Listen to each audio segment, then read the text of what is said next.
ಸ್ತುತಿ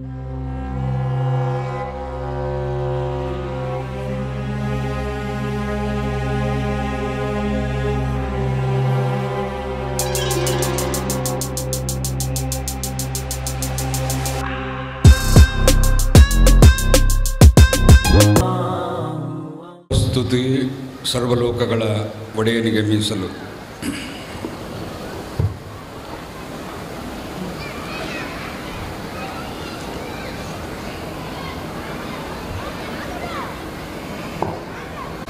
ಸಮಾವೇಶದ ಎರಡನೆಯ ಅಧಿವೇಶನದಲ್ಲಿ ಇತ್ತಿಹಾದೆ ಮಿಲ್ಲತ್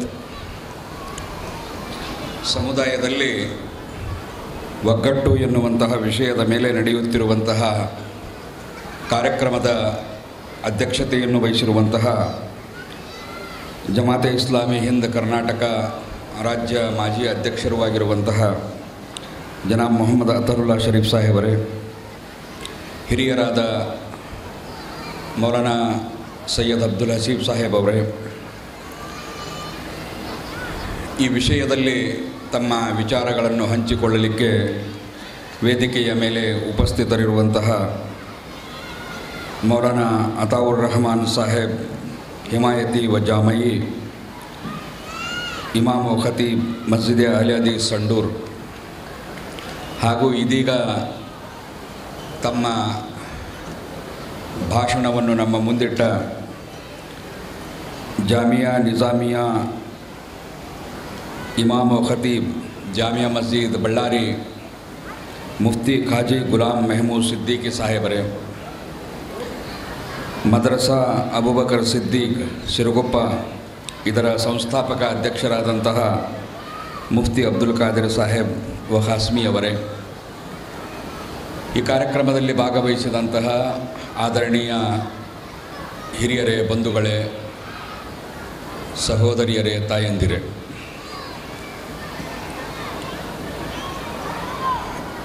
ನಾನು ಮತ್ತು ನೀವು ಇತ್ತಿಹಾದ್ ಎನ್ನುವಂತಹ ಪದವನ್ನು ಮತ್ತು ಇದಕ್ಕಾಗಿ ಸಾಕಷ್ಟು ಕಾರ್ಯಕ್ರಮಗಳನ್ನು ಬಾಲ್ಯದಿಂದಲೂ ಕೇಳುತ್ತಾ ಬಂದಿದ್ದೇವೆ. ಈಗ ನಾವು ಮುಪ್ಪಾವಸ್ಥೆಗೆ ಕಾಲಿಟ್ಟರೂ ಅದನ್ನೇ ಮತ್ತೆ ಜಪಿಸುವಂತಹ ಸಂದರ್ಭದಲ್ಲಿದ್ದೇವೆ. ಜಮಾತೆ ಇಸ್ಲಾಮಿ ಹಿಂದ್ ಈ ವಿಷಯದಲ್ಲಿ ತನ್ನ ಆರಂಭದ ದಿನದಿಂದ ಬಹಳ ಪ್ರಾಮಾಣಿಕವಾದಂತಹ ಒಂದು ಕಳಕಳಿಯನ್ನು ಹೊಂದಿದೆ. ದೇಶ ಬಾಂಧವರ ಮುಂದೆ ದೇವ ಸಂದೇಶವನ್ನು ಮುಂದಿಡುವಂತಹದ್ದು ಹೇಗೆ ನಮ್ಮ ಆದ್ಯ ಕರ್ತವ್ಯವೋ, ಅಷ್ಟೇ ಮಹತ್ವವಾದ ಕೆಲಸ ಸಮುದಾಯದಲ್ಲಿ ಪರಸ್ಪರರ ಮಧ್ಯೆ ಇರುವಂತಹ ಭಿನ್ನತೆಗಳನ್ನು ಅಳಿಸಿ ಐಕ್ಯತೆಯನ್ನು ಮೂಡಿಸಲಿಕ್ಕಾಗಿ ನಿರಂತರ ಪರಿಶ್ರಮ ಜಮಾತೆ ಇಸ್ಲಾಮಿ ಹಿಂದ್ ಮಾಡುತ್ತಿದೆ.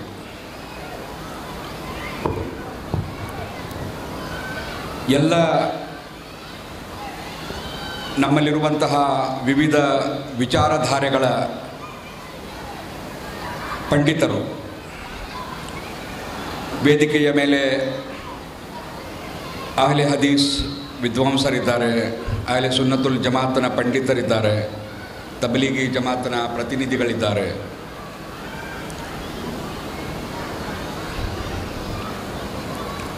ಇದು ಏನನ್ನು ಸೂಚಿಸುತ್ತದೆ? ಇಂತಹ ಸಹಸ್ರಾರು ಕಾರ್ಯಕ್ರಮಗಳನ್ನು ಜಮಾತ ಮಾಡಿದೆ. ಪ್ರತಿಯೊಬ್ಬ ಮುಸಲ್ಮಾನನು ಗೌರವಕ್ಕೆ ಅರ್ಹನು ಮಾತ್ರವಲ್ಲ, ಪ್ರತಿಯೊಬ್ಬ ಮನುಷ್ಯ ಗೌರವಾರ್ಹ ಅಂತ ಹೇಳುವ ಇಸ್ಲಾಮಿ ಸಿದ್ಧಾಂತದಲ್ಲಿ ನಂಬಿಕೆಯುಳ್ಳವರು ನಾವು. ಇನ್ನು ನಮ್ಮದೇ ಸಿದ್ಧಾಂತಗಳ ಜೊತೆಗೆ ಬದುಕುವವರನ್ನು ದ್ವೇಷಿಸುತ್ತೇವೆ ಅಂತ ಹೇಳಿದರೆ ಎಷ್ಟೊಂದು ಸಂಕುಚಿತತೆ ನಮ್ಮಲ್ಲಿ ಬಂದು ಬಿಟ್ಟಿದೆ. ಆ ಸಂಕುಚಿತತೆಯನ್ನು ಹೊಡೆದೋಡಿಸುವಂತಹ ಕೆಲಸ ಮತ್ತು ಹೃದಯ ವೈಶಾಲ್ಯತೆಯನ್ನು ಮೂಡಿಸುವಂತಹ ಕೆಲಸ ಜಮಾತೆ ಇಸ್ಲಾಮಿ ಹಿಂದೆ ಮಾಡುತ್ತಿದೆ.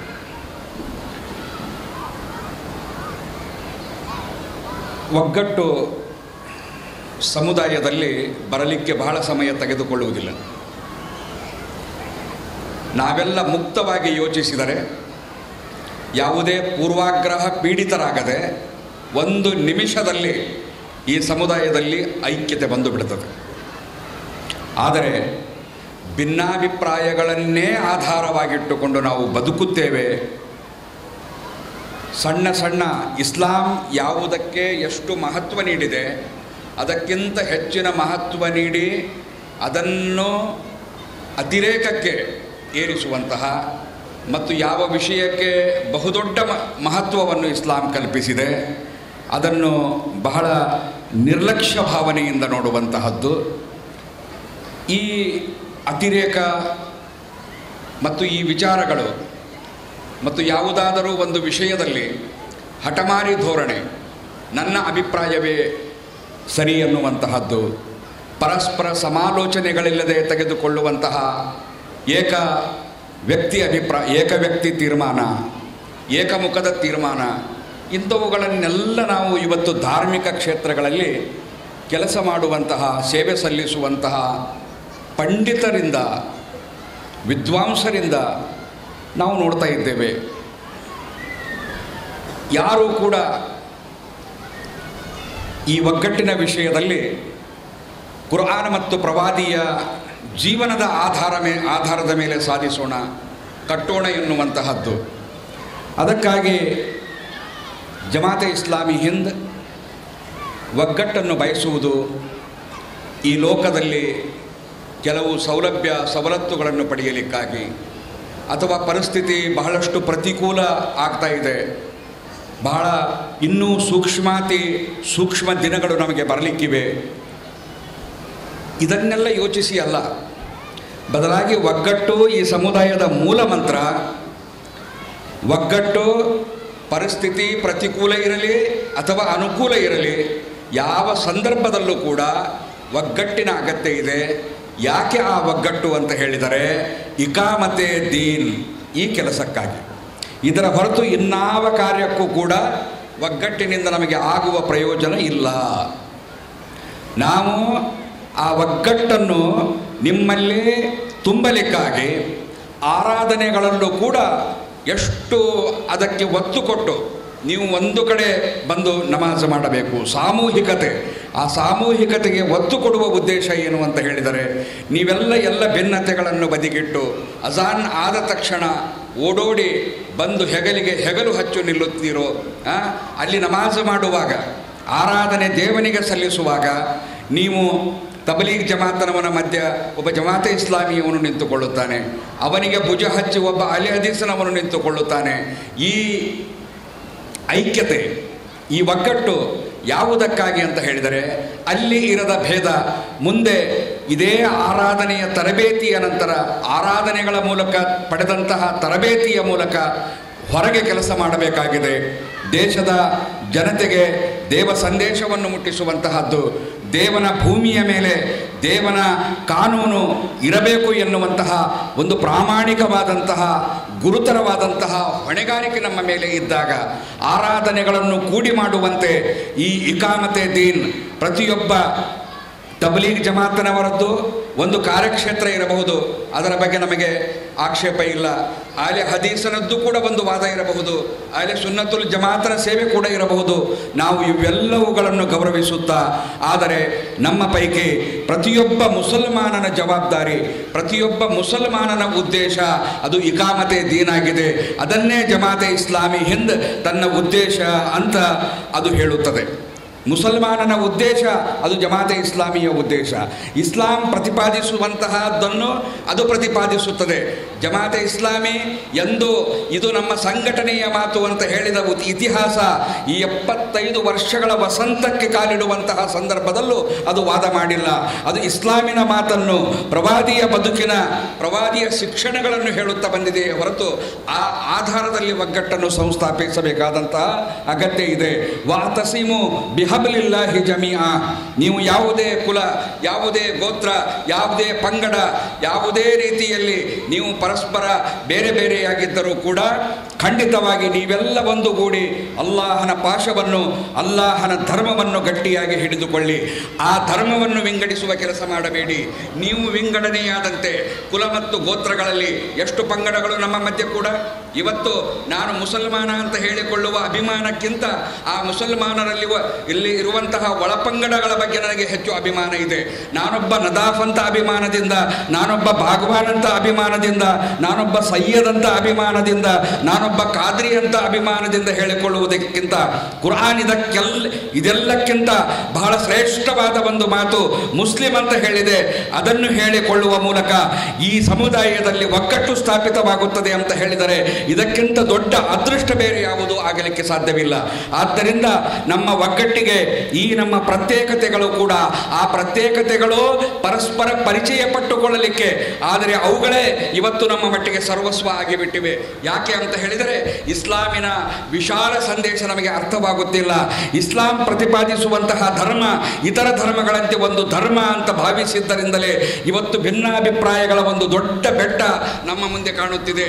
ಅಸಾಧ್ಯವೇನೋ ಒಗ್ಗಟ್ಟು ಈ ಸಮುದಾಯದಲ್ಲಿ ಎನ್ನುವಂತಹ ಒಂದು ನಿರಾಶಾದಾಯಕವಾದಂತಹ ವಾತಾವರಣ ನಿರ್ಮಾಣವಾಗುತ್ತಿದೆ. ನಿರಾಶೆ ಆಗುವ ಅಗತ್ಯ ಇಲ್ಲ. ಸಮುದಾಯದಲ್ಲಿ ಐಕ್ಯತೆ ಕೇವಲ ಪವಿತ್ರ ಕುರ್ಆನ್ ಮತ್ತು ಪ್ರವಾದಿಯ ಬದುಕಿನ ಹೆಸರಿನಲ್ಲಿ, ಇಕಾಮತೆ ದೀನ್, ಧರ್ಮ ಸಂಸ್ಥಾಪನೆಯ ಹೆಸರಿನಲ್ಲಿ ಮಾತ್ರ ಆಗಲಿಕ್ಕೆ ಸಾಧ್ಯ ಎನ್ನುವಂತಹ ಸತ್ಯವನ್ನು ಕುರ್ಆನ್ ನಮಗೆ ತಿಳಿಸಿಕೊಡ್ತದೆ. ಹದೀಸ್ಗಳ ಮೂಲಕ ನಮಗೆ ಅದು ಆಗ್ತದೆ. ಪ್ರವಾದಿ ವರ್ಯರು ಸಂಗಾತಿಗಳ ಒಂದು ದೊಡ್ಡ ಸಮೂಹ ಕಟ್ಟಿದರು. ಅವರೆಲ್ಲರ ಜೀವನದ ಉದ್ದೇಶ ಒಂದೇ ಆಗಿತ್ತು, ಧರ್ಮ ಸಂಸ್ಥಾಪನೆ. ಆ ಧರ್ಮ ಸಂಸ್ಥಾಪನೆಗಾಗಿ ಧರ್ಮ ಸಂಸ್ಥಾಪನೆಗಾಗಿ ತರಬೇತಿಗೊಳಿಸುವಂತಹ ಸಂದರ್ಭದಲ್ಲಿ ಮಾನವ ಸಹಜ ಅನೇಕ ದೌರ್ಬಲ್ಯಗಳು ನಮ್ಮನ್ನು ಮೆತ್ತಿಕೊಳ್ಳುತ್ತವೆ. ಆ ದೌರ್ಬಲ್ಯಗಳಿಗೆ ಬೊಟ್ಟು ಮಾಡಿ ಹೇಳುತ್ತಾರೆ, ಈ ಎಲ್ಲ ದೌರ್ಬಲ್ಯಗಳು ನಿಮ್ಮ ಮಧ್ಯೆ ಇದ್ದರೆ ನೀವು ಎಷ್ಟೇ ಪಂಡಿತರಿದ್ದರು, ವಿದ್ವಾಂಸರಿದ್ದರು, ಆಲಿಮಗಳಾಗಿದ್ದರು, ಮುಫ್ತಿಗಳಾಗಿದ್ದರು, ಸಾಮಾನ್ಯರಾಗಿದ್ದರು, ರಾಜಕಾರಣಿಗಳಾಗಿದ್ದರು, ಬಹಳ ದೊಡ್ಡ ಉದ್ಯಮಿಗಳಾಗಿದ್ದರು, ಇಸ್ಲಾಮಿ ಸ್ಕಾಲರ್ಗಳಾಗಿದ್ದರು, ಒಗ್ಗಟ್ಟಿಗೆ ಧಕ್ಕೆಯಾಗುವಂತಹ ಕೆಲವು ದೋಷಗಳಿವೆ, ಒಗ್ಗಟ್ಟಿಗೆ ಮಾರಕವಾಗುವಂತಹ ಕೆಲವು ಪ್ರಮಾದಗಳಿವೆ, ಕೆಲವು ಪಾಪಗಳಿವೆ. ಆ ಪಾಪಗಳಿಗೆ ನೀವು ಬಲಿಯಾದಾಗ ಒಗ್ಗಟ್ಟು ಮರೀಚಿಕೆಯಾಗ್ತದೆ ಅಂತ ಹೇಳಿದರು ಪ್ರವಾದಿಗಳು.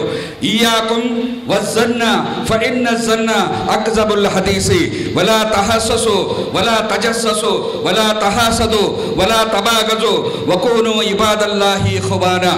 ಪ್ರವಾದಿ ಮುಹಮ್ಮದ್ ಸಲ್ಲಲ್ಲಾಹು ಅಲೈಹಿ ವಸಲ್ಲಂ ಹೇಳಿದರು, ನಿಮ್ಮಲ್ಲಿ ಧರ್ಮ ಸಂಸ್ಥಾಪನೆಯ ಆಧಾರದಲ್ಲಿ ನೀವೆಲ್ಲ ಸತ್ಯವಿಶ್ವಾಸಿಗಳು ಎರಕ ಒಯ್ದ ಗೋಡೆಯಂತೆ ಭದ್ರವಾಗಿರಬೇಕು ಅಂತ ಹೇಳಿದರೆ ನೀವು ಒಬ್ಬರು ಇನ್ನೊಬ್ಬರನ್ನು ಸಂಶಯದಿಂದ ನೋಡುವುದನ್ನು ಬಿಟ್ಟು ಬಿಡಬೇಕು. ಆ ಸಂಶಯದ ಪಿಶಾಚಿ ಈ ಸಮುದಾಯವನ್ನು ಒಳಗಿಂದೊಳಗಲೇ ದುರ್ಬಲಗೊಳಿಸುತ್ತಿದೆ.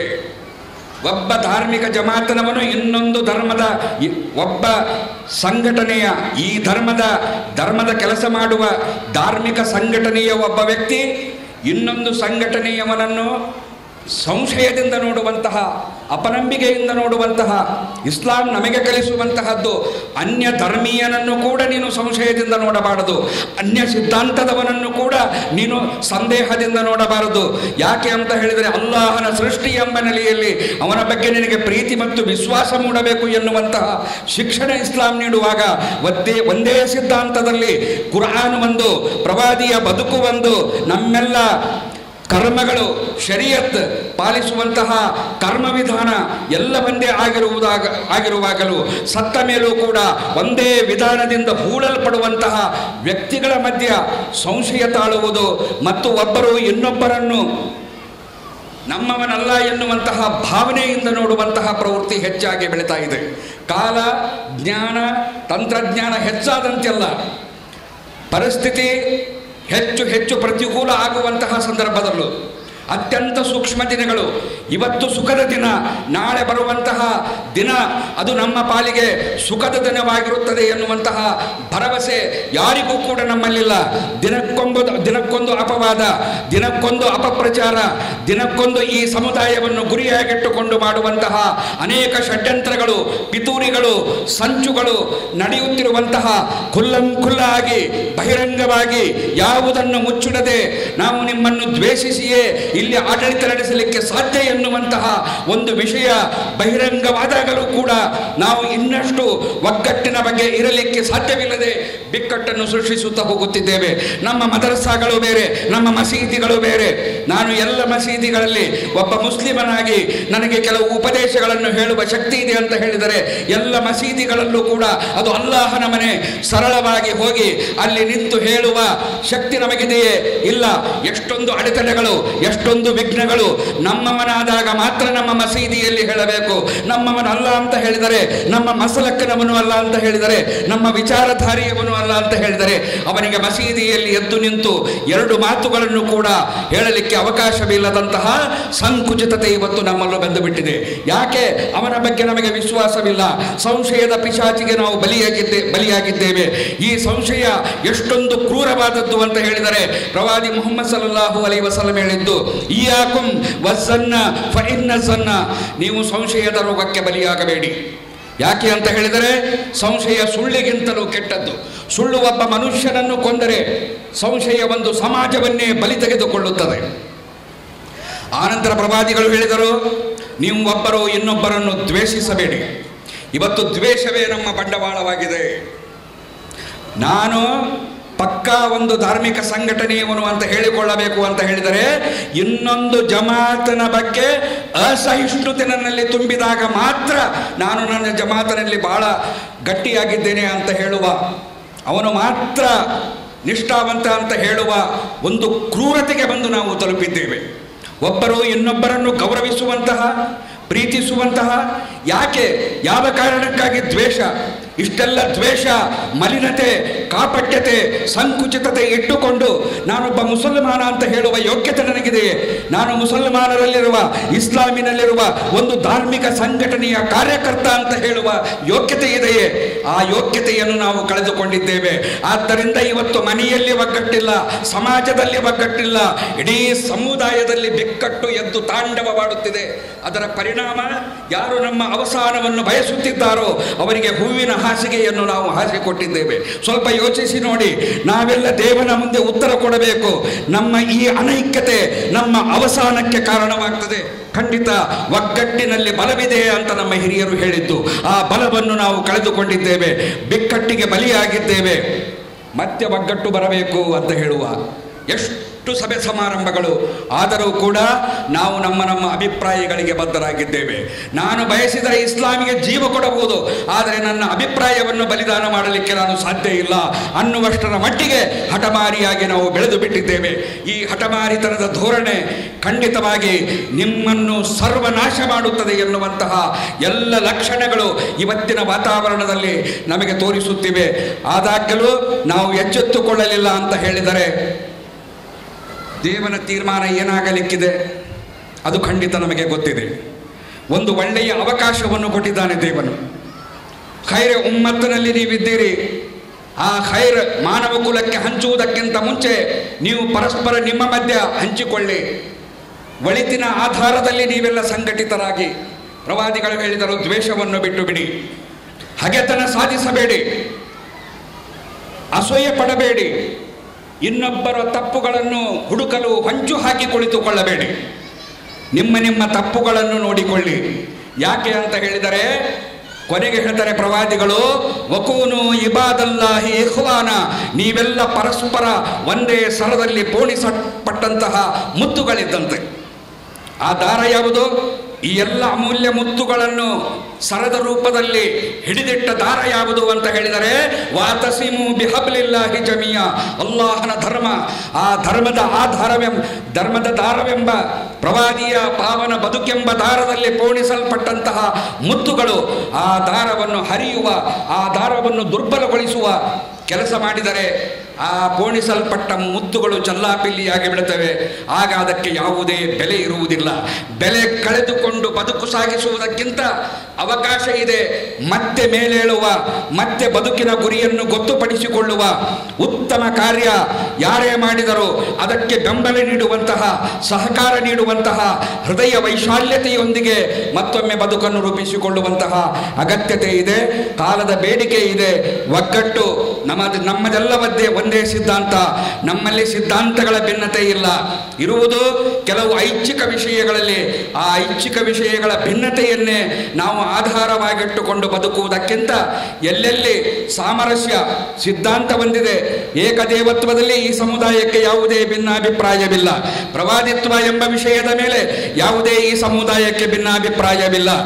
ಪರಲೋಕ ಎನ್ನುವಂತಹ ನಂಬಿಕೆಯ ಮೇಲೆ, ಈ ಸಿದ್ಧಾಂತದ ಮೇಲೆ ನನ್ನ ಮತ್ತು ಈ ವೇದಿಕೆಯ ಮೇಲಿರುವಂತಹ ಅನ್ಯ ವಿಚಾರಧಾರೆಗಳ ಪಂಡಿತರ ಮಧ್ಯೆ ಭಿನ್ನಾಭಿಪ್ರಾಯವಿಲ್ಲ ಅಂತ ಹೇಳಿದರೆ, ಒಗ್ಗಟ್ಟು ಯಾಕೆ ಸಾಧ್ಯವಾಗುತ್ತಿಲ್ಲ ಅಂತ ಹೇಳಿದರೆ, ಐಚ್ಛಿಕ ವಿಷಯಗಳನ್ನು ಬುನಾದಿಯಾಗಿಟ್ಟುಕೊಂಡು ನಾವು ಇಸ್ಲಾಮಿನ ನಿಜವಾದ ಉದ್ದೇಶದಿಂದ ವಂಚಿತರಾಗಿದ್ದೇವೆ. ಅದಕ್ಕಾಗಿ ಒಬ್ಬ ದಾರ್ಶನಿಕರು ಹೇಳ್ತಾ ಇದ್ರು, ಒಗ್ಗಟ್ಟು ಬರಲಿ ಅಂತ ಸಮಾರಂಭಗಳನ್ನು ಆಯೋಜಿಸಲಾಗ್ತಾ ಇತ್ತು. ಆ ಒಗ್ಗಟ್ಟಿನ ಬಗ್ಗೆ ಚರ್ಚೆ ಮಾಡುತ್ತಾ ದೊಡ್ಡ ಬಿಕ್ಕಟ್ಟು ಸೃಷ್ಟಿಯಾಗುತ್ತಿತ್ತು ಅಂತ. ಆ ಕೆಲಸ ಆಗಬಾರದು. ಅದು ಯಾವಾಗ ಆಗ್ತದೆ ಅಂತ ಹೇಳಿದರೆ, ಸಣ್ಣ ಸಣ್ಣ ವಿಷಯಗಳನ್ನು ನಾವು ಧರ್ಮದ ವಿಷಯ ಎನ್ನುವಂತೆ ಕಚ್ಚಾಡುವಾಗ, ಯಾವುದಕ್ಕೆ ಇಸ್ಲಾಮಿನಲ್ಲಿ ಎಷ್ಟು ಸ್ಥಾನ ಇದೆ ಅಷ್ಟು ಮಾತ್ರ ಸ್ಥಾನ ನೀಡಬೇಕು. ಯಾಕೆ ಅಂತ ಹೇಳಿದರೆ, ಒಂದು ಕೂದಲೆಳೆಯ ಹಸ್ತಕ್ಷೇಪ ಕೂಡ ನಮ್ಮದು ಅದರಲ್ಲಿ ಆಗಬಾರದು. ಅದನ್ನು ಇದ್ದಕ್ಕೆ ಇದ್ದ ರೀತಿಯಲ್ಲಿ ಬಳಸುವ, ಒಪ್ಪುವ, ಅನುಸರಿಸುವ ಆ ಹೃದಯ ವೈಶಾಲ್ಯತೆ ಬಂದಾಗ ಮಾತ್ರ ನಮ್ಮಲ್ಲಿ ಒಗ್ಗಟ್ಟು ಮೂಡಲಿಕ್ಕೆ ಸಾಧ್ಯ. ಮತ್ತು ಆ ಒಗ್ಗಟ್ಟಿನ ಉದ್ದೇಶ ಧರ್ಮ ಸಂಸ್ಥಾಪನೆಯಾಗಿರಬೇಕು.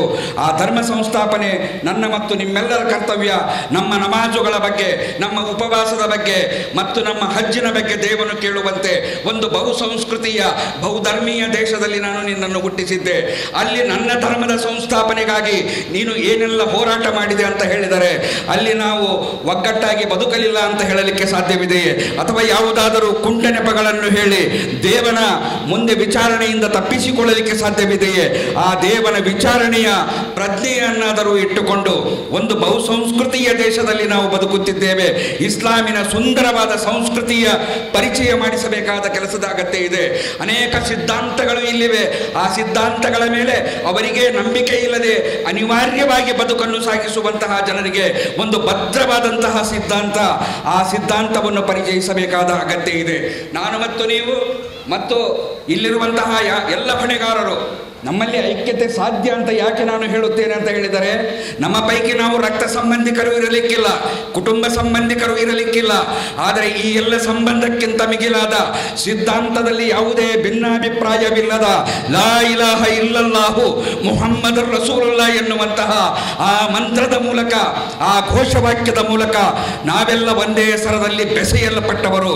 ಇದು ಕುಟುಂಬ ಸಂಬಂಧಕ್ಕಿಂತಲೂ, ರಕ್ತ ಸಂಬಂಧಕ್ಕಿಂತಲೂ ಭದ್ರವಾದ ಸಂಬಂಧ, ಮುರಿಯದ ಸಂಬಂಧ, ಎಂದೆಂದೂ ಮುರಿಯದ ಅತ್ಯಂತ ಸುಭದ್ರವಾದ ಸಂಬಂಧ. ಇಷ್ಟು ದೊಡ್ಡ ಗಟ್ಟಿಯಾದ ಸಂಬಂಧವನ್ನಿಟ್ಟುಕೊಂಡು ನಾವು ಪರಸ್ಪರ ಕಚ್ಚಾಡುವುದು ನಮ್ಮನ್ನು ನಾವೇ ವಿನಾಶಕ್ಕೆ ದೂಡಿದಂತೆ. ಈ ವಿನಾಶದಿಂದ ಹೊರಬರಲು ನಾವೆಲ್ಲ ಪ್ರಜ್ಞಾವಂತರಾಗಬೇಕು. ಯಾರೆಲ್ಲ ನಮ್ಮ ಮಾತುಗಳನ್ನು ಕೇಳುತ್ತಾರೋ, ಯಾರೆಲ್ಲ ನಮ್ಮ ಫಾಲೋವರ್ಸ್ಗಳಿದ್ದಾರೋ, ಯಾರೆಲ್ಲ ನಮ್ಮ ಅನುಯಾಯಿಗಳಿದ್ದಾರೋ, ಎಲ್ಲ ಜಮಾತನ ವಿದ್ವಾಂಸರ ಅನುಯಾಯಿಗಳು, ಫಾಲೋವರ್ಸ್, ಅವರನ್ನು ಅನುಸರಿಸುವವರು, ಅವರಿಗೆ ಅವರು ಧರ್ಮದ ನಿಜವಾದ ದಿಕ್ಕನ್ನು, ಧರ್ಮದ ನಿಜವಾದ ಪರಿಚಯವನ್ನು ಮಾಡಿಸಬೇಕು. ನಮ್ಮ ಯುವಕರು ದಾರಿ ತಪ್ಪಿ ಹೋಗಿದ್ದಾರೆ.